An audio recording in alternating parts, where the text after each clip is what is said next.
Good afternoon. Thank you for coming in. We are Foxy Originals.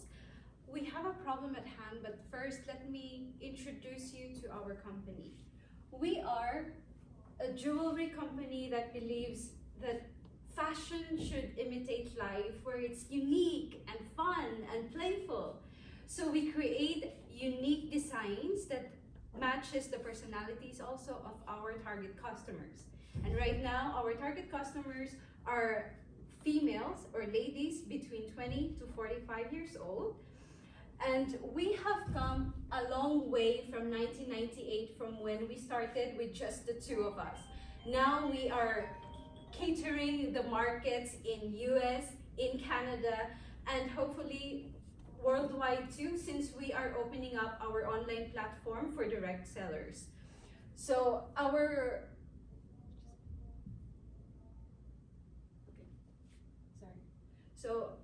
but life, as I said, we have come a long way from 1998, from when it was just the basic selling, crafting and selling, to now platforming it online. But since life, oh my God, sorry. But there should be a balance between life and work. Now we are taking into consideration to finding a balance where we can support the business as it is and to have a well-balanced family as well. Now we are trying to find a better way on how to sustain our company, if it's to continue with a trade show or with directing our investment into online. So far, from 1998 until the present, majority of our sales are coming from retail trade shows, and 15% now is from the online platform. But with a approximate increase in online sales as well, there is a possibility that the online market would do as well as the trade show. To get into a proper decision, we make analysis between the trade shows and online, and the trade show will be discussed by Navia. Thank you, Claire, for introducing our company. So today we're going to focus on two analyses. The first would be the trade show sales analysis, and the other one would be the sales analysis. When we look over the trade shows analysis, when we do the trade shows, we have 75,000 of people that are coming to our trade shows. And for this 2014 year, we're gonna look for 10 potential trade shows that we're gonna go throughout US and Canada. And we're gonna look over the total sales revenue. We have did the low end and high end analysis, and we have also done the average sales analysis. For the low end analysis, we have took 20 sales orders, and for the maximum we have took 45 sales orders, and on an average we have took 33 sales orders from one vendor. And we have took the assumption that the total sales, we are getting 50% of them, we are getting them twice in a year. Out of the 100, we are getting 50% retail orders that we're gonna get 2 times a year, not only just 1 time a year. And for this, our necklaces represent 75% of our sales revenue, and the earrings represent 25% of our sales revenue. And when we went over the calculation, we had a sales break even of 202K, and we had an operating profit of 42,000 approximately. And when we did the minimum sales analysis and the maximum sales analysis, we figured out that if we sell the minimum amount of orders, we are kind of running it into a loss. But if we do the maximum sales analysis, we are having 96,000 of operating profit. And when we did the total average sales analysis, we are having 42,000 of the operating profit. So what we have, a contribution margin is 253. Okay. So for the trade show analysis, our conclusion is that you should go for an average of 33 orders. So that is where you're meeting the number of retail orders that you would need, and our contribution sales break even would be 202K. So when we ran over the trade show analysis, our conclusion is mainly focused on getting the average number of orders rather than going to the low end and the high end, because those are two various extremes and we cannot predict the amount of orders that we're gonna get.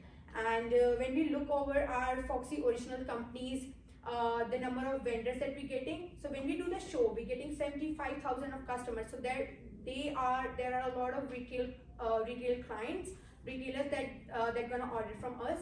So according to the trade show analysis, we have this conclusion, and now I would like to call Chanel that would explain the online sales part. Thanks, Navia. So for the online sales portion, the amount of jewelry that is bought per customer usually on a basis is 2 necklaces per 1 earring. So to calculate the total sales revenue of $330,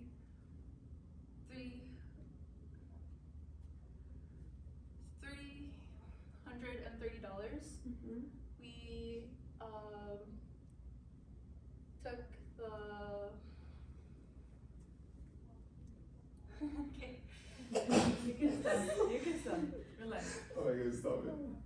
Okay, so with a fixed expense of $94,000, we took that number and we divided it. The click per the bid per clicks on the website is $1.05. So when we take the fixed expense divided by that, we get a total of $89,000. And when we times that by the total of the value here, when we take the necklace times 2 and this, we get this value. We times it by the total of the buyers here. We get the value of 2,044. And when we add that together, we get this number here, this value. And for the variable cost as well, we took the 2 necklaces times this number and this number. We took those that total times the buyers, and we get the value of $77,000. When we take the revenue minus the variable costs, we get the contribution margin of $2,530.17. For the fixed costs, as explained on the trade show, it's $94,333, and we need this quantity of $1,339 for the break-even quantity, and then we get the sales break-even point here. And when we minus the revenue minus the variable cost, and we get the contribution margin minus the fixed cost here, we get the operating income of $158,684. And now I would like to pass this on to Katrina. Thank you. Okay, so after both analysis of running with 100% on an online basis or the trade shows, we prepared a comparison here between the sales break-even and the operating profits on both solutions. Also, of course, as Navia already said, the trade shows we are considering the average situation on the market, that I'm not gonna be neither a maximum or minimum situation. As Chanel showed, if we invest the money on online sales, this would be our operating profit. And this comparison also leads us to a possibility to the future. So what would us as a company invest on going through just online, or just through online presence, or also making trade shows? We saw that the trade shows are not as profitable as could be the online situation, but based on our structure and how do we match those retailers and our presence on this market, the idea is not to live it 100%. So we made an analysis of if we did different numbers of trade shows per year. That could be our long-term future decision. How would be our operating incomes just for the trade shows and also for the online. So if we go into 10 trade shows, we would just get these operating income. And then if we start doing less trade shows per year and investing this money into our online presence and our online customers, would also increase our total operating income during the years. And this is also related to one of our goals, that is to have more global presence and be a worldwide sales jewelry company. So investing this money in an online, but not losing our clients on the trade shows would also be a good proposal for the future. So now I'm gonna. Okay, I forgot. Sorry, that was something else. And so the idea is to keep into 6 trade shows per year, and also invest the rest of the money in our online presence. So now Uhraine is going to talk about our marketing strategy for the company. Thank you. Right. So now that colleagues, you understand the situation which is at hand, right? This calls for a very effective marketing strategy that, as a team we need to develop, and we need to analyze carefully to ensure that we can execute our plans over the years as efficient as possible. Now, colleagues, the mission of this marketing strategy is that, we want to enhance Fox's original online presence and attract more customers through compelling promotions that highlight product value and foster lasting connections. All right. Now, we understand that this is our mission. We want to ensure that we can put our product out there in the market. We can provide value to our customers, show them that our product is the real deal. But we also have to understand that we're in a market and there will be issues. There will be competitors, there will be obstacles that we are going to have to maneuver, how we're going to get around these obstacles. And between ourselves, we have identified that our competitors, which is, in this case, our retailers, is one of our main competitors that we need to watch carefully. Why is that? Well, our retailers, we know that our customers, they are more used to going to purchase from these retailers, and as such, we coming with our online presence might not be attractive to our customers, as they want to go in person to do their business, to browse through different items, to see what they like, to get first-hand contact with the sales representatives and themselves, and to get more information in person. So that is something that we need to watch, that could potentially decrease our customer base. Now, in understanding that, my colleagues and I, personally from my analytics, I would like to say that we shall not fear these retailers, as with a effective marketing strategy, I certainly believe that we can alleviate this risk and turn it into something that will be leverage onto our side. Now, you ask the question, how shall we do this? All right, no problem. Let's get into it.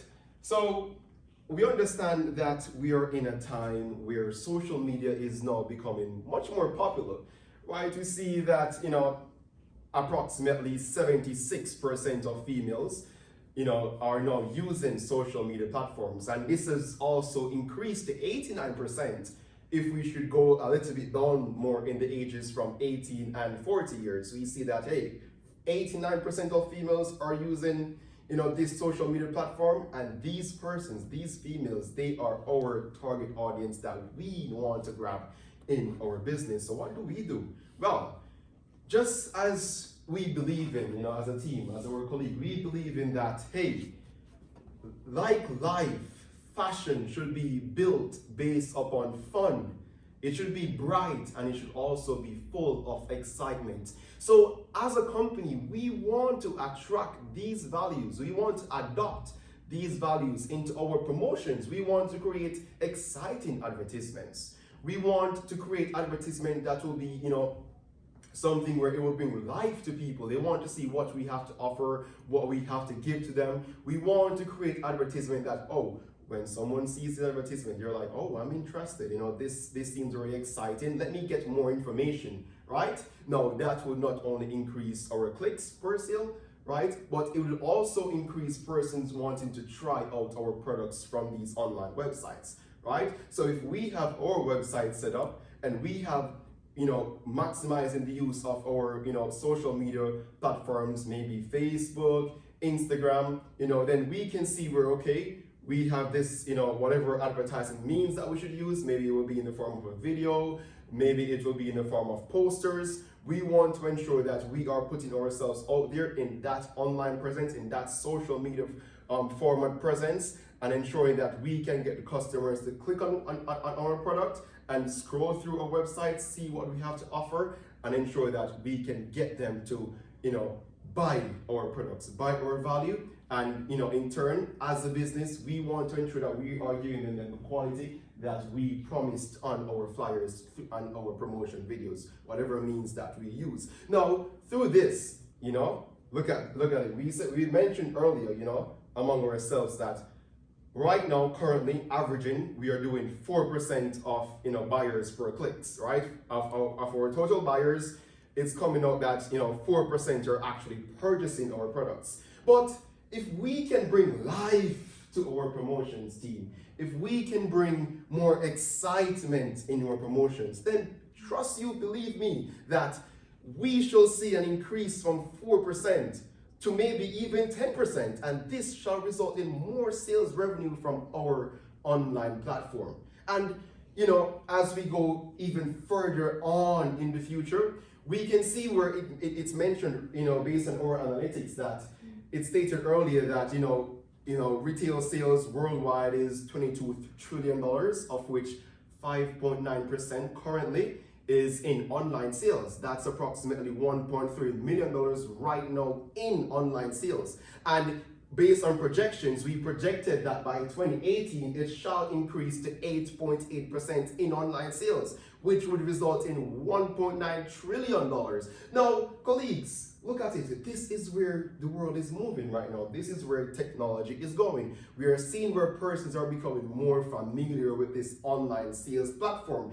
Can you imagine, 7 years later, 6 years later, maybe in 2020, that we could see approximately 12% now of total retail sales becoming, through means of online purchases, right?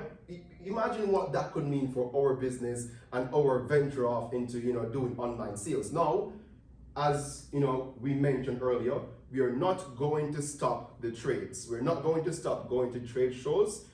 We are not going to, put off that. No, we want to maintain our connections as mentioned, right? We want to ensure that we are keeping these connections and we are, building on these connections for future references. But we want to strike that balance between both. And as we said, we watch the projections over the years, we see how it works, and if our sales goes in alignment to our promotions, then certainly we should undertake and go for the online sales strategy. All right, we should definitely bring excitement to our promotions. We should definitely ensure that people to receive the value in what you're offering, and ensure that we are preparing ourselves for the future, as online sale will be one of the more, famous way to shop in the future. Now, with that said, as we move across to the end, my team and I believe that we should, of course, venture off into online sales, increase our online sales business while also keeping a strong presence in our trade shows. And colleagues, thank you for listening to my input. Appreciate it. Thank you, guys. All right, thank you, guys.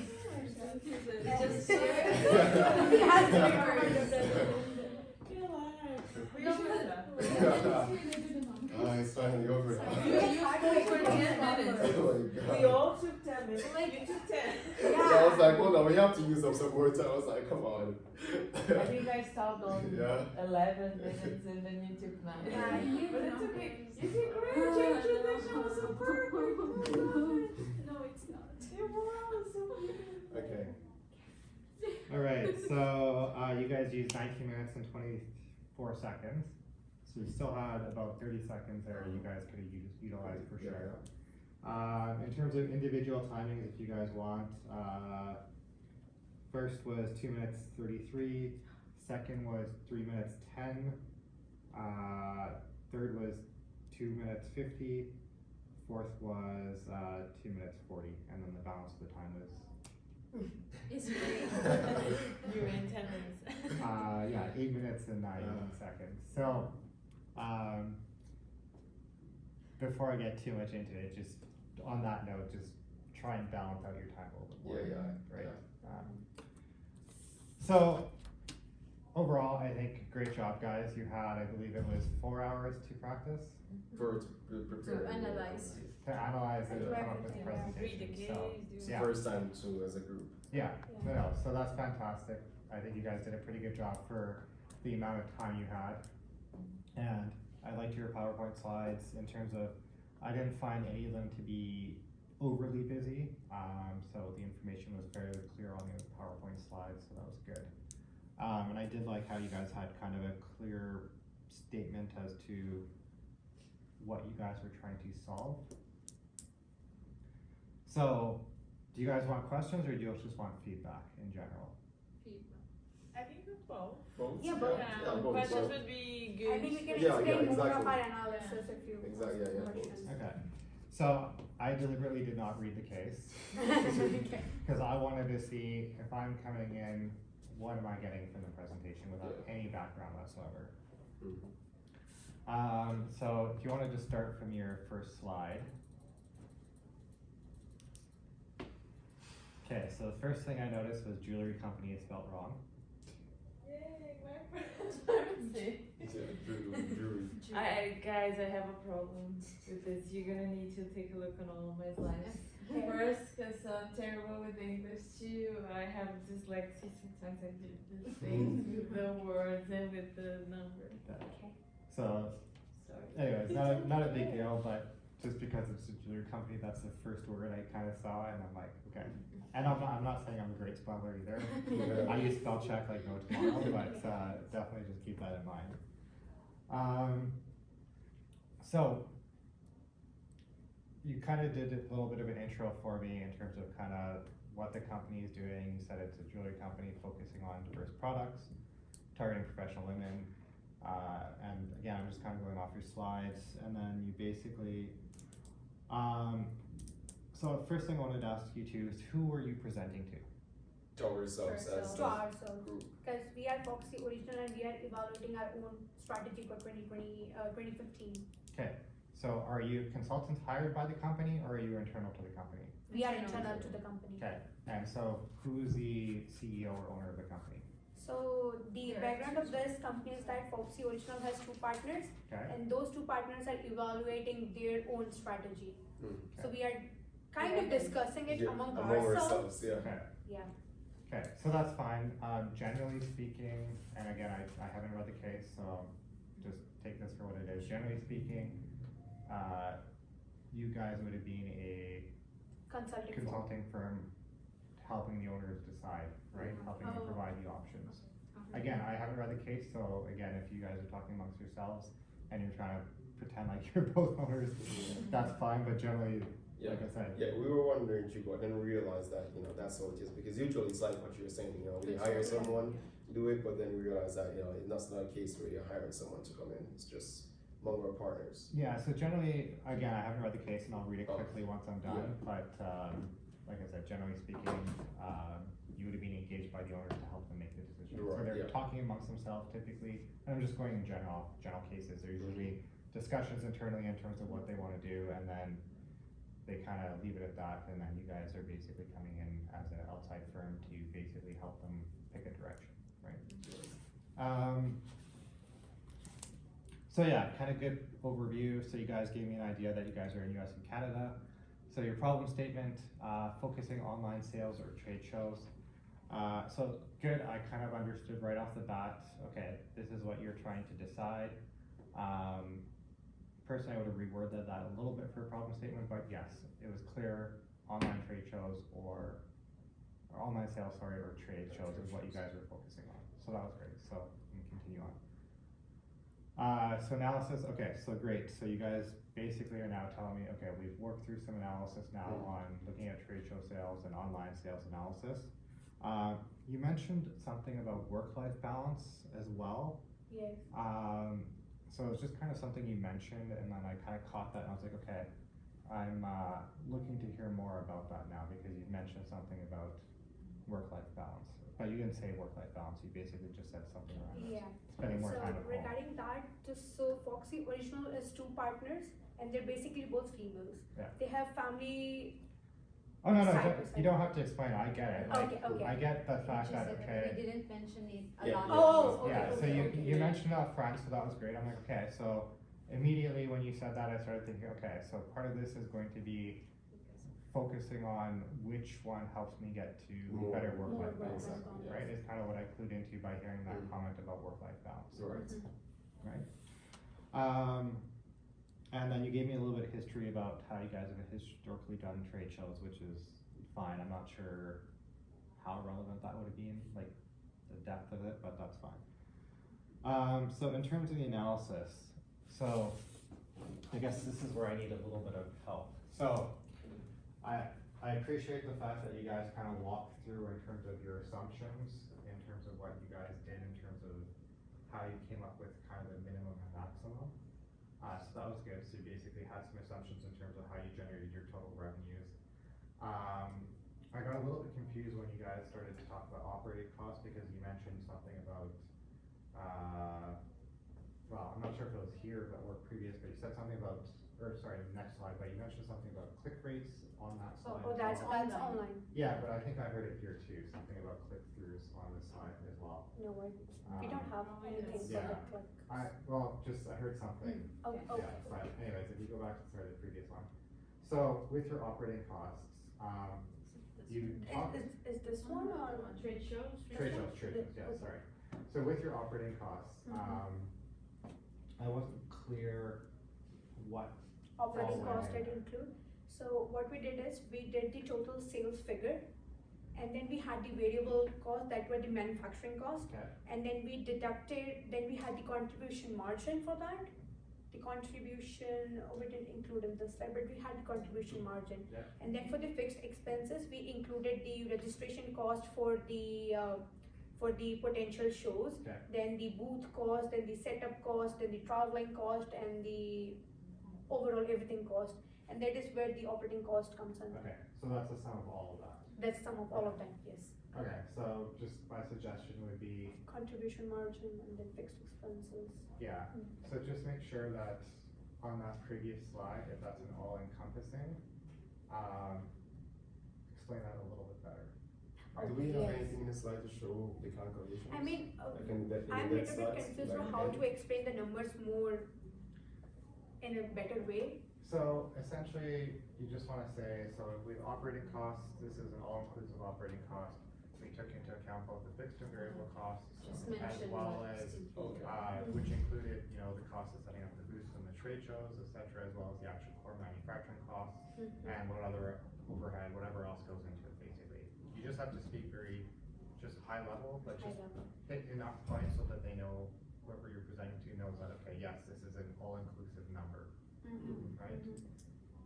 So yeah, you guys switch to your next one then. Okay, so this is where I got a little bit more confused. So you told me break even was 202, and so I'm looking here at sales break even 202, and then I'm seeing I'm losing money. Yeah, because we debated this because if we go for the sales, we're not gonna make money. So our target is to focus on the average or get the maximum number of orders through trades show. Okay. So, but just in general, I was very confused when I got to this slide because, like I said, I heard what you guys are saying, but the sales break even number, like here, and then you've got just small differences, right, between sales break even, but then there's a very, very large difference in operating So that's where I got a little bit confused. Mm. Because, like, am I taking this number plus that number and that number,